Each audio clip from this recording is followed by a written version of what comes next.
मोदी जी के जिनके पास 3 दिन बाकी हैं और 3 दिन के अंदर 4 मुख्यमंत्री और 5 बड़े नेताओं को टारगेट किया जाएगा।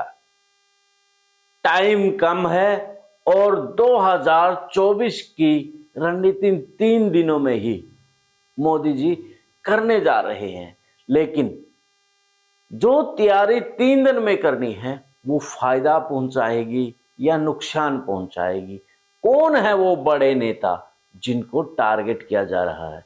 याद है आपको, द विश्व प्रेम न्यूज और हरियाणा न्यूज फ्लैश ने पहले भी एक बताया था चंद्रबाबू नायडू को लेकर के, उसे गिरफ्तार कर लिया गया था।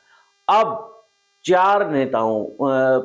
5 नेता और 4 मुख्यमंत्री टारगेट हैं। तो कौन कौन से हैं, करते हैं इस पर चर्चा में जाने से पहले द विश्व प्रेम न्यूज और हरियाणा न्यूज फ्लैश को शेयर और सब्सक्राइब और फॉलो कर ले, ताकि देश और प्रदेश की खबरें आप तक पहुंचती रहें।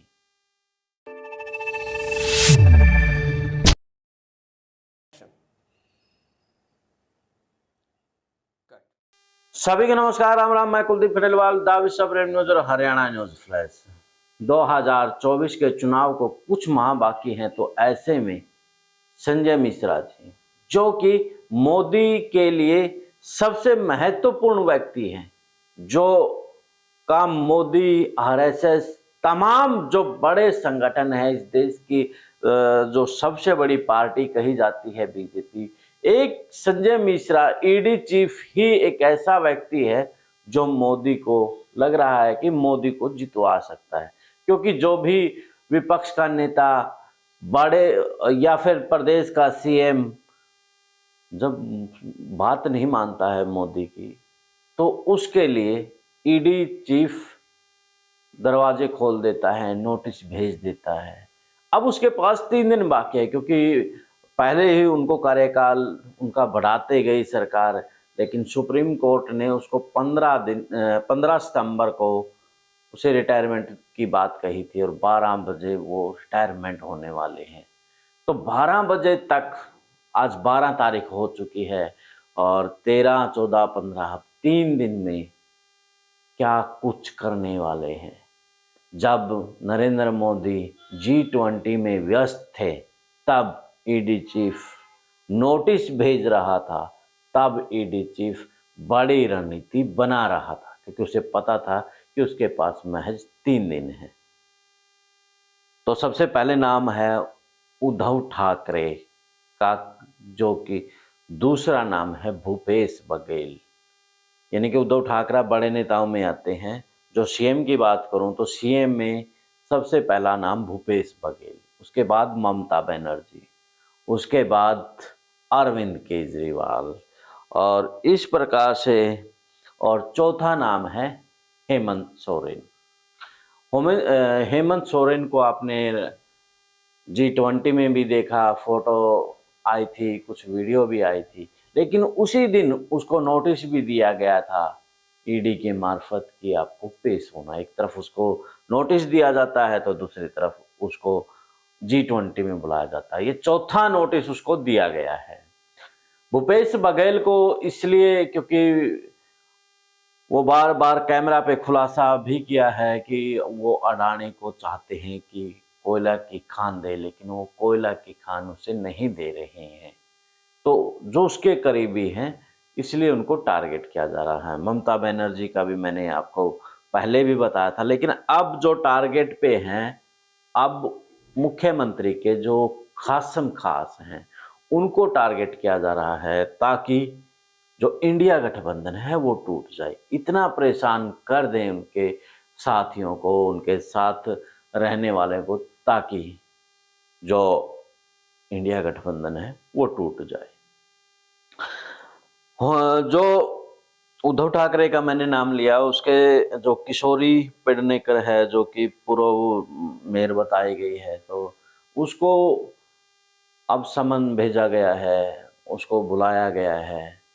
तो उद्धव ठाकरे और उसके पुत्र को परेशान करने के लिए, उनको तोड़ने के लिए अब किशोरी का सहारा लिया जा रहा है। तो दूसरी तरफ बात करें जो एनसीपी की आपने देखा था कि किस प्रकार से अजीत पवार को तोड़ लिया गया था शरद पवार की पार्टी से, लेकिन उसके बाद भी वोटर का प्रतिशत, वोटों का जो प्रतिशत है वो कम होता नहीं नजर आ रहा है।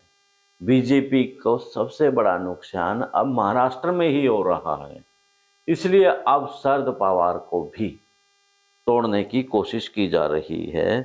तो इसके अलावा जो बात करें ममता बनर्जी की, तो ममता बनर्जी की जो खासम खास हैं नुसरत जहां, जो कि सांसद है, उसको भी सम्मन भेजा गया है।